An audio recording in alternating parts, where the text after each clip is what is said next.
একটি মেয়ে রাস্তা থেকে যাচ্ছিল, হঠাৎ দেখতে পেল একটি গাড়ি এসে একটি ছেলেকে ধাক্কা দিল।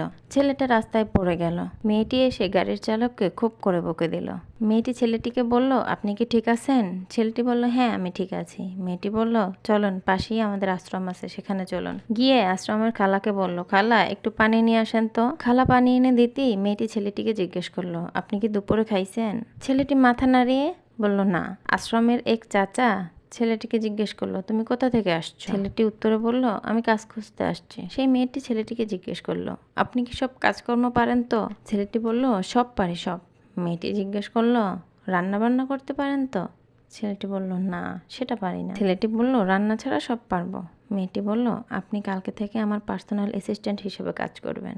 ছেলেটি বলল, ঠিক আছে। আশ্রমের খালা ছেলেটিকে খাবার দিল। ছেলেটি বলল, এত দারুণ খাবার, এত মজার খাবার আমি কখনোই আগে খাইনি। এই কথাটি শুনে মেয়েটির একটু মায়া লাগলো। পরের দিন সকালে ছেলেটির আসতে একটু দেরি হলো। মেয়েটি জিজ্ঞেস করলো, কয়টা বাজে?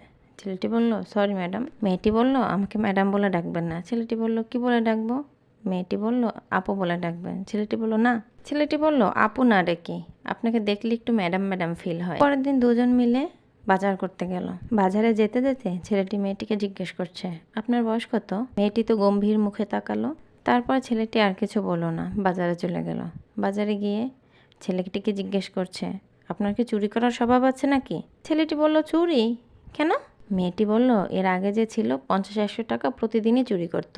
ছেলেটি বলল, না না না। মেয়েটি বলল, চলেন। আশ্রমের বাচ্চাদের ঘুম পাড়াতে গিয়ে আশ্রমের বাচ্চারা তার সাথে দুষ্টামি করা শুরু করে দিল।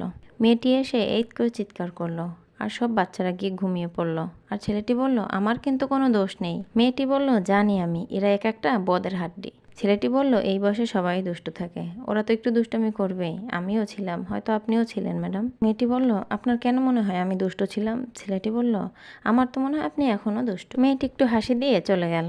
মেয়েটি হাতে মোবাইল ফোন নিয়ে মন খারাপ করে চুপ করে দাঁড়িয়ে আছে। ছেলেটি এসে জিজ্ঞেস করলো, কি হয়েছে? একজন মুরব্বী বলল, আমাদের এই আশ্রমের জন্য বিদেশ থেকে একটা সংস্থা থেকে টাকা আসতো।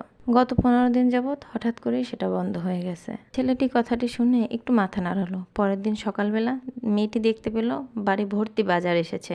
মেয়েটি হাসতেছিল। মেয়েটি ছেলেটির কাছে এসে বলল, আজকে থেকে আশ্রমের দায়িত্ব ওরা নেবে। মেয়েটি মুচকি হেসে থ্যাংক ইউ বলল।